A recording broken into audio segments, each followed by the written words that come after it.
Classification of amino acids. पहले तो are जो है उसके बेस पे एलिफेटिक, एरोमेटिक और हेट्रोसाइक्लिक। तो एलिफेटिक में जैसे एलानीन ली थी हमने, वेलिन ली, थ्रियोनीन ली, ल्यूसिन, आइसोल्यूसिन, ये कुछ नाम मैं लिख रहा हूँ।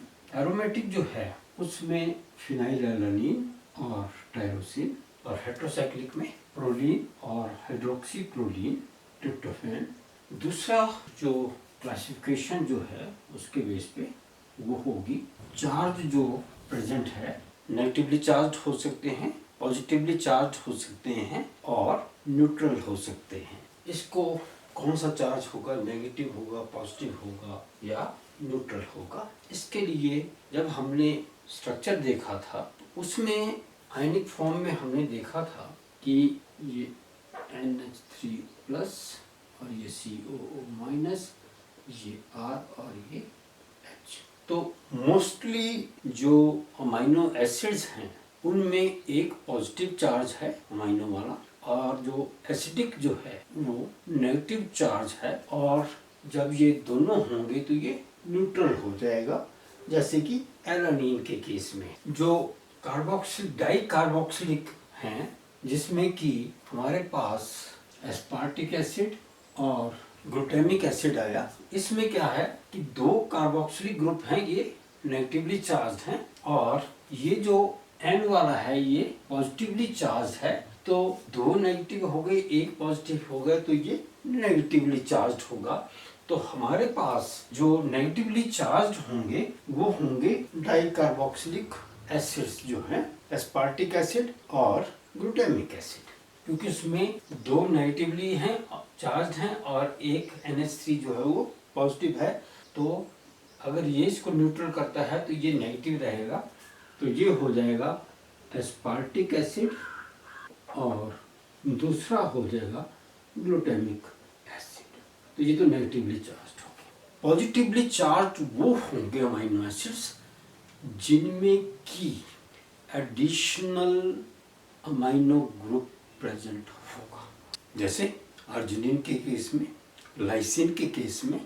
तो जो बेसिक अमीनो एसिड्स हैं वो जो हैं वो, क्योंकि वो एक्स्ट्रा अमीनो ग्रुप कैरी कर रहे हैं तो इसलिए वो पॉजिटिवली चार्ज्ड होंगे, और बाकी जो बचे जिनमें एक अमीनो और एक कार्बोक्सिलिक है तो ये एक दूसरे को न्यूट्रलाइज करेंगे, वो सारे के सारे न्यूट्रल अमीनो एसिड्स हैं। तो कुछ एग्जांपल लिख लेते हैं, जैसे alanine, valine, cysteine, threonine, phenyl alanine.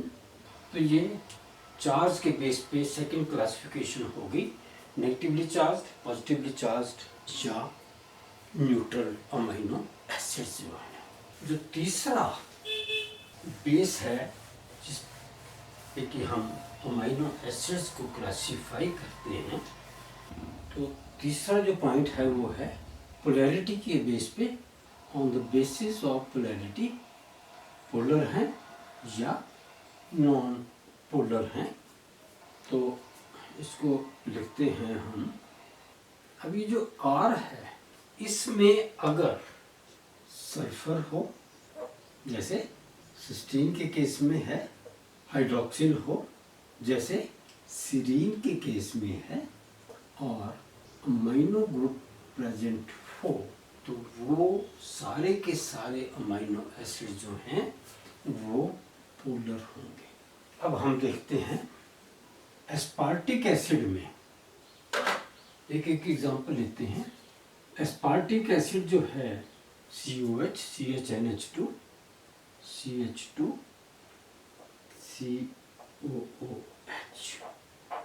वैसे ही ग्लूटामिक एसिड पे तो जो, या सीरीन पे, ये सीरीन हो गया और LIGO है ये ग्लूटामिक एसिड हो गया और ये एस्पार्टिक एसिड हो गया। तो इसमें ये वाला जो है हो रहा है, तो इसका मतलब ये दो डाइकार्बोक्सिलिक एसिड है, एस्पार्टिक एसिड और ग्लूटामिक एसिड।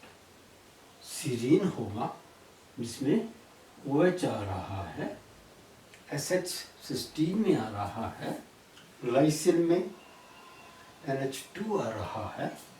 तो ये पोलर अमाइनो एसिड्स हो गए। और भी हैं, कुछ एक एग्जांपल ले लेते हैं। अब इनको छोड़ के जैसे कि एलानिन है, प्रोलीन है, वेलिन है, ये सारे के सारे जो हैं वो नॉन पोलर हो गए। तो ये पोलैरिटी के बेस पे हमारे पास दो तरह के अमाइनो एसिड्स हो गए।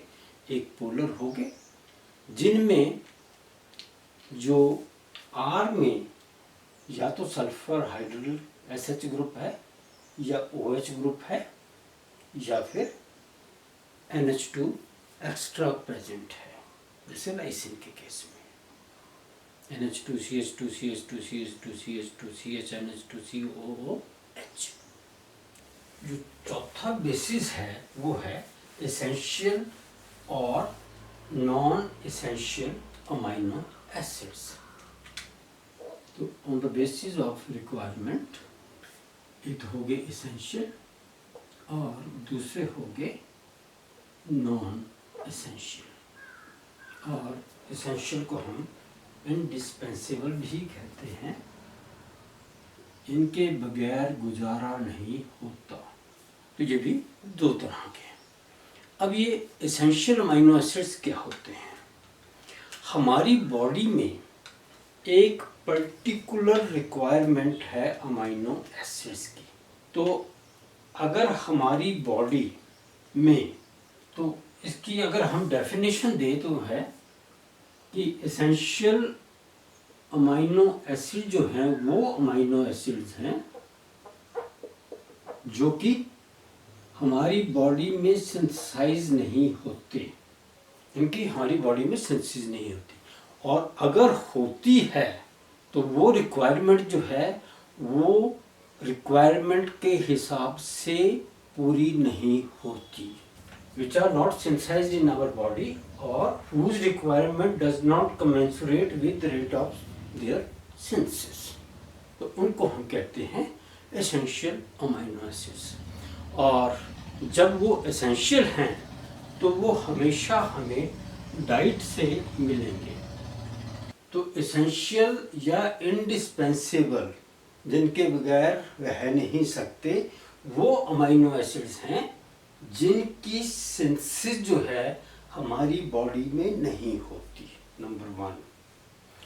या अगर उनकी सिंथेसिस होती है तो उनकी रिक्वायरमेंट इतनी है कि वो कमेंसुरेट नहीं करती रेट ऑफ सिंथेसिस से।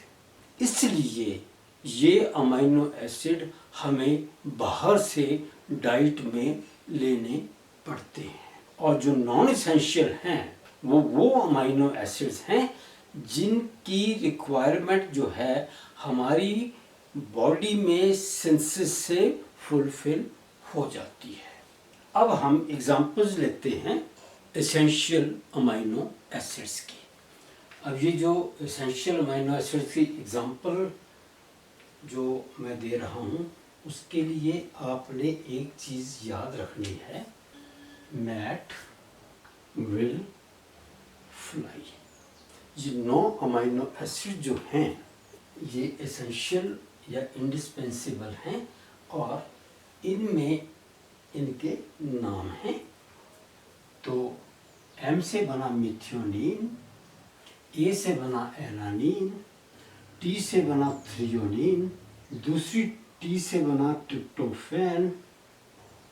तो ये तो 4 हो गए MATT। अब लेते हैं VIL। V से वैलिन, I से आइसोल्यूसिन और L से ल्यूसिन। अब यहाँ PH और LY। PH मैंने स्मॉल लिखा है, H और Y स्मॉल। इसका मतलब इसका भी एक और इसका भी एक है। तो ये बन गया फिनाइल एलानिन और LY से बना लाइसिन। तो ये 9 अमाइनो एसिड जो हैं ये इसेंशियल हैं, हमारी बॉडी नहीं बना पाती, इसलिए हमें डाइट में या फूड में लेने पड़ते हैं। और जो बाकी बचे वो सारे के सारे हम खुद बना सकते हैं, इसलिए उनको हम नॉन एसेंशियल में काउंट करेंगे। और ये कौन कौन से होंगे? ग्लाइसिन, सिस्टीन, दोनों एसिड्स, एस्पार्टिक और ग्लूटामिक एसिड, फिर हिस्टिडीन, आर्जिनिन। इसमें ये जो आर्जिनिन और हिस्टिडीन हैं, इनको हम सेमी एसेंशियल कहते हैं। और सेमी एसेंशियल ये हुए कि हमारी बॉडी तो बना रही है, लेकिन उसकी क्वांटिटी जो है वो कंपैरेटिवली कम है नीड्स से, इसलिए वो कुछ हद तक हमारी डाइट में प्रेजेंट होने चाहिए। जो अगला फैक्टर है क्लासिफिकेशन का अमीनो एसिड्स का, वो है मेटाबॉलिक स्टेटस। अगर हम एग्जांपल लें एस्पार्टिक एसिड की, तो एस्पार्टिक एसिड जो है वो है अनआयनाइज्ड ले रहा हूँ मैं, ये है लीवो एस्पार्टिक एसिड। तो इसकी जब पायरुविक एसिड के साथ ट्रांसएमिनेशन होगी, तो ट्रांसएमिनेशन से क्या बनेगा? ये वाला और ये वाला इंटरचेंज हो जाएगा। और जब ये इंटरचेंज होगा तो एस्पार्टिक एसिड वाला बन जाएगा oxalo acetate, oxalo acetic acid, और ये बन जाएगा एलानिन। अब ये जो ऑक्सैलो एसिटिक एसिड है, ये क्रेब्स साइकिल का एक सबस्ट्रेट है, और इससे या तो फॉस्फोइनोल पाइरुवेट बन सकता है, मैलिक एसिड बन सकता है, और या ये क्रेब्स साइकिल में ट्रांसपोर्ट होगा। Glutamic acid alpha keto glutaric acid बनता है। फिर जब हमने यूरिया साइकिल की बात की, तो जब वहाँ पे जो अमाइनो ग्रुप निकला तो वो बन गया फ्यूमेरिक एसिड, और फ्यूमेरिक एसिड से फिर मैलिक एसिड और ऑक्सैलो एसिटिक एसिड बन गए। तो ये जब ग्लूकोनियोजेनेसिस होगी, अगला जो हमारा लेक्चर होगा उसमें होगा, तो ये ग्लूकोज फॉर्मेशन होगी।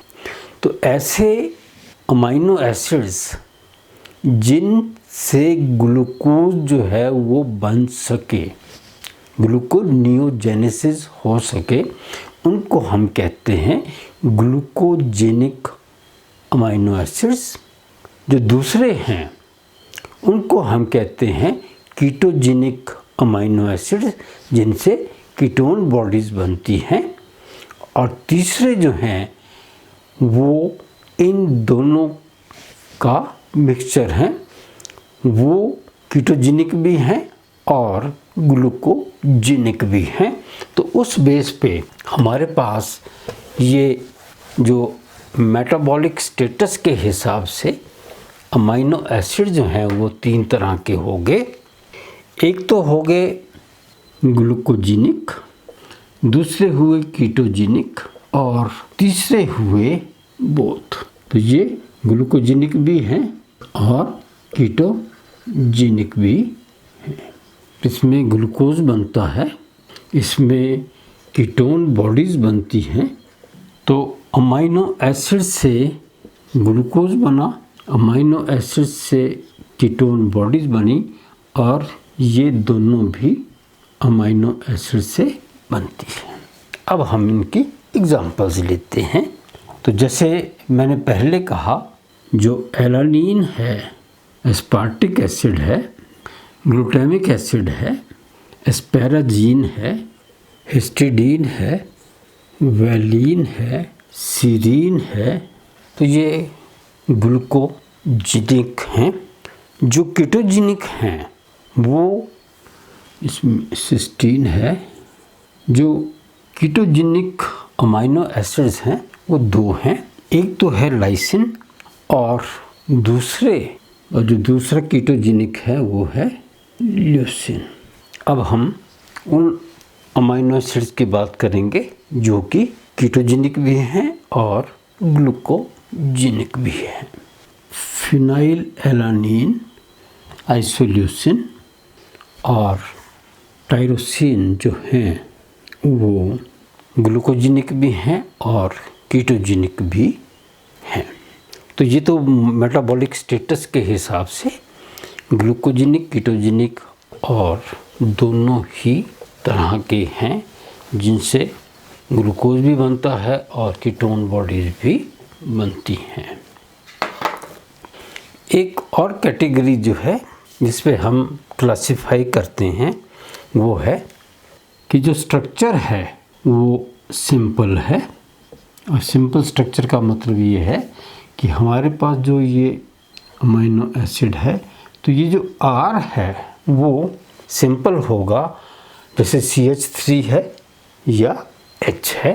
तो जिनका सिंपल स्ट्रक्चर है जिसमें कि R जो है वो या तो H के बराबर है या वो CH3 के बराबर है। इसका मतलब जब H के बराबर होगा तो वो ग्लाइसिन है और जब CH3 होगी तो वो एलानीन है, और ये लीवो तो होंगे ही। दूसरा जो है वो है ब्रांच्ड। जो R है वो ब्रांच्ड है, जैसे कि वैलिन के केस में है, ल्यूसीन के केस में है, आइसोल्यूसिन के केस में है। ब्रांचिंग कैसे होगी? ये जो R है इसमें H या CH3 था तो इसमें ये CH है और इसमें ये CH3 है और ये भी CH3 है, तो ये ब्रांचिंग हो गई। CH3 CH CH3 CH NH2 COOH, ये वैलिन का स्ट्रक्चर है। वैसे ही ल्यूसीन में एक CH2 ऐड होगा और आइसोल्यूसिन में CH2 की पोजीशन जो है वो चेंज हो जाती है। ये वैलिन का स्ट्रक्चर है। तीसरे हैं जिनमें OH ग्रुप जो है वो प्रेजेंट है। और फिर एक एग्जांपल ले लेते हैं हम। तो ये तो फिनाइल एलानिन है और ये हो गया टायरोसिन। तो सीरीन में भी वैसे ही है कि एलानिन का ही वो है, वो इसमें OH प्रेजेंट है। तो सीरीन, ये टायरोसिन और थ्रियोनिन में भी ऐसा ही होता है। तो OH ग्रुप होगा सीरीन में, टायरोसिन में और थ्रियोनिन में। जो चौथी कैटेगरी है वो है जिसमें SH ग्रुप जो है वो या सल्फर जो है वो प्रेजेंट है। तो इसमें सिस्टीन, सिस्टाइन और मिथ्योनिन। तो जो सीरीन है वैसे इसमें ये SH हो जाएगा और बाकी वैसे ही ये होगी सिस्टीन। तो सिस्टीन में, फिर सिस्टाइन में और मिथ्योनिन में सल्फर कंटेनिंग है या SH ग्रुप जो है वो प्रेजेंट है। जो अगले टाइप जो है वो है एसिडिक ग्रुप्स जो हैं वो प्रेजेंट हैं। एक तो जनरली प्रेजेंट होगा ही, सिर्फ R जो है उसमें चेंज आएगी। तो इसमें एस्पार्टिक एसिड और ग्लूटामिक एसिड। तो R जो होगा वो होगा, ये होगा ग्लूटामिक एसिड, और अगर ये एक हो तो वो बन जाएगा एस्पार्टिक एसिड। अगला जो है अमाइड ग्रुप जो है वो प्रेजेंट है।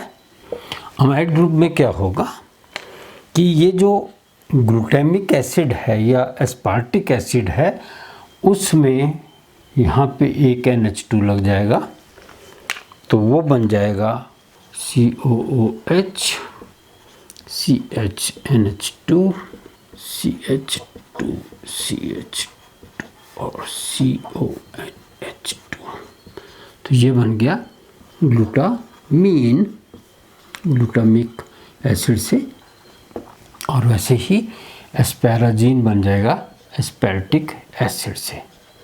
और जो लास्ट है वो है बेसिक अमाइनो एसिड्स, और इसमें एग्जांपल्स हैं लाइसिन की, आर्जिनिन की और हिस्टिडीन की। तो ये हो गए हमारे पास डिफरेंट टाइप्स की क्लासिफिकेशन अमाइनो एसिड्स की।